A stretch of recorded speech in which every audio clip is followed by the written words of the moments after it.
क्या धर्म युद्ध के नाम पर गुरु की हत्या को सही ठहराया जा सकता है, और वह भी छल से? क्या कोई योद्धा जो शस्त्र त्याग चुका हो उसे मारना धर्म माना जाएगा? जब भी महाभारत की बात होती है तब एक प्रसंग हमेशा लोगों के मन में हलचल पैदा करता है। गुरु द्रोणाचार्य का वध। ये केवल एक योद्धा की मृत्यु नहीं थी, बल्कि उस मूल्य प्रणाली का परीक्षण था जो धर्म, न्याय, नैतिकता और युद्ध के नियमों पर टिकी हुई थी। गुरु द्रोणाचार्य एक ऐसा नाम जो केवल एक शिक्षक नहीं था, बल्कि शस्त्र और नीति का प्रतीक था। वह वही व्यक्ति थे जिन्होंने अर्जुन को वह सामर्थ्य दी जिसके सहारे अर्जुन ने अजेय माना जाने वाला योद्धा बनने का गौरव पाया। गुरु द्रोण ने कौरवों और पांडवों दोनों को समान रूप से युद्ध विद्या सिखाई, परंतु जब युद्ध हुआ तो वह अपने पुत्र अश्वत्थामा के कारण कौरव पक्ष से जुड़े और कौरवों की ओर से सेनापति बने। महाभारत के युद्ध में जब कौरव पक्ष की विजय संभावित लगने लगी और गुरु द्रोण की रणनीति के सामने पांडव एक के बाद एक पीछे हटने लगे, तब पांडवों को यह समझ आ गया कि जब तब तक गुरु मैदान में है, युद्ध नहीं जीता जा सकता। यहां से शुरू होती है उस रणनीति की कथा जिसे बाद में धर्म युद्ध कहकर पुकारा गया। पर असल में क्या वह वास्तव में धर्म था?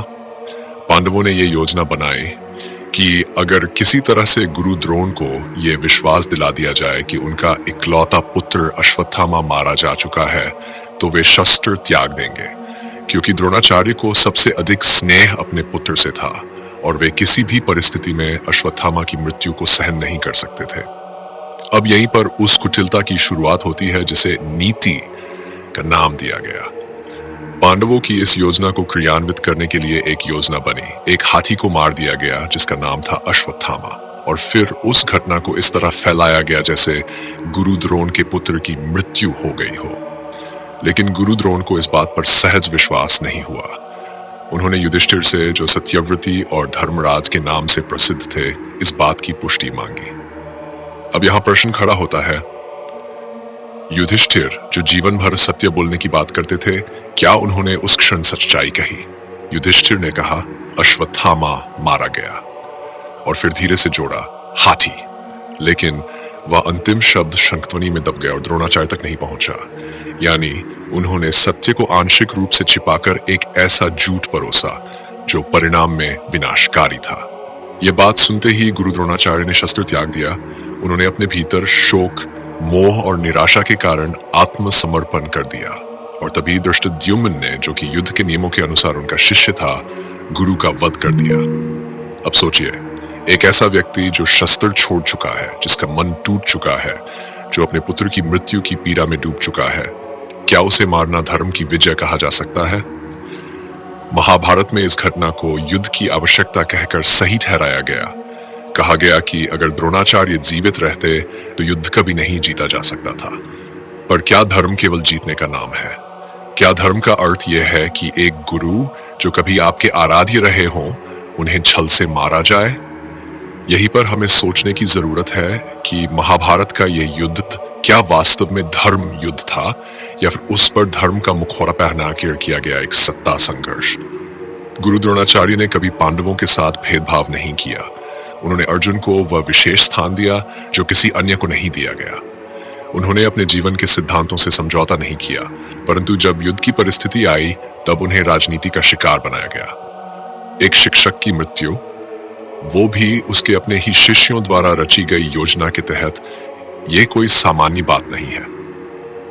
युधिष्ठिर जो धर्म के प्रतीक माने जाते हैं, उनके द्वारा झूठ बोलना भले ही आंशिक सत्य हो, क्या उसे नीति कहा जाएगा?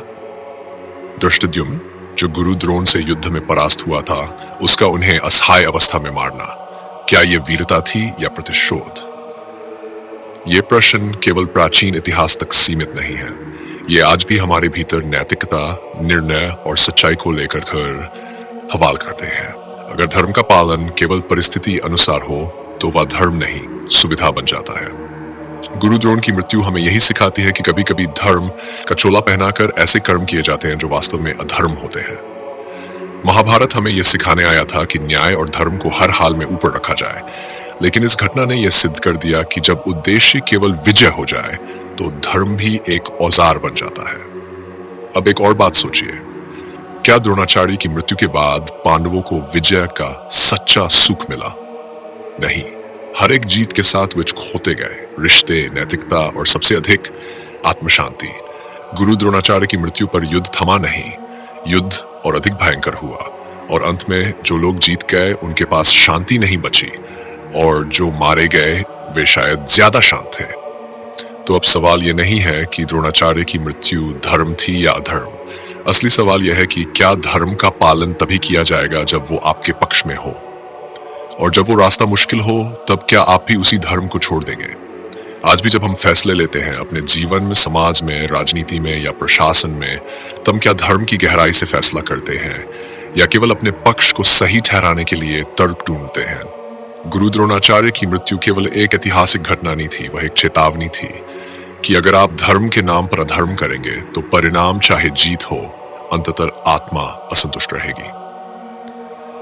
अब एक सवाल आपसे, अगर आप युधिष्ठिर की जगह होते तो क्या आप वही उत्तर देते जो उन्होंने दिया, या फिर आप धर्म के लिए अपनी विजय को जोखिम में डालते? नीचे कमेंट में अपनी राय जरूर बताएं।